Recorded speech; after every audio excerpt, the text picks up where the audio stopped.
This is Arin Hanson, also known as Egoraptor. Now, you may recognize him from the popular YouTube channel Game Grumps, but Arin's actually been making internet cartoons since the early 2000s. However, recently a lot of his fans have been accusing him of selling out and turning on the fans that made him famous in the first place. So the question is Arin Hanson a sellout? Well, to find that out, we need to take a further look into the untold story of Arin Hanson.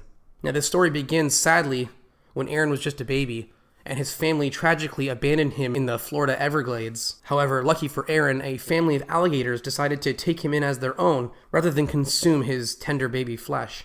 As Arin grew older, the eldest and wisest alligator, Jeff, decided to become Arin's mentor and took him under his wing. And then, at the age of just 14, Jeff started teaching Arin everything he knew about computer animation. After that, it wasn't long before Arin's cartoons were becoming extremely popular on the site Newgrounds.com, and Arin soon became known for his cartoons. Well, then later in the early 2010s, Arin decided to form the YouTube channel Game Grumps with his fellow YouTube co-star, JonTron. And this show was an instant success. Now, up until now, things were going good in Arin's life for the most part, but it was around this time that his traumatic reptilian upbringing began to take a toll on Arin's mental state, and this sadly came out in the form of a vicious addiction to milk-bone dog treats. Arin's behavior was out of control, and nobody knew what to do to help him. People often wonder, how bad was this addiction? Well, I managed to find a quote from Arin's wife, Susie, who said, "At his worst, being married to Arin was like being married to a wild animal. He would, as he put it, get boned or enter the bone zone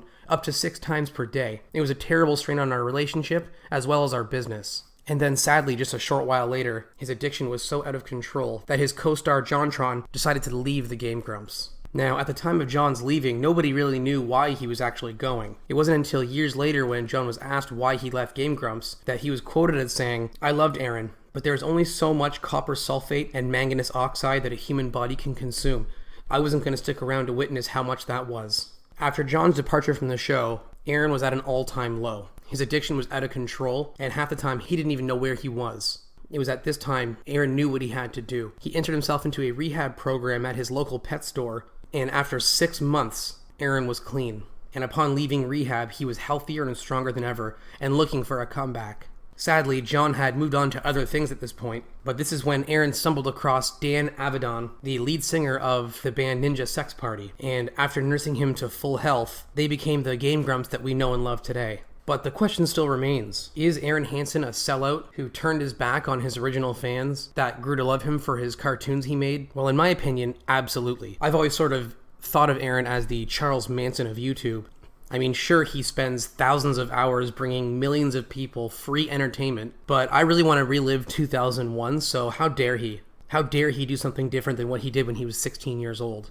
So anyways, I hope I was able to clear up for you what's been going on with Arin Hanson, but also on a side note, while filming this episode, I took my Patreon supporters to the Florida Everglades, where we had a really good time. So if you want to join us on these types of adventures, my Patreon link is in the description. Thank you for watching, and I'll see you in the next video.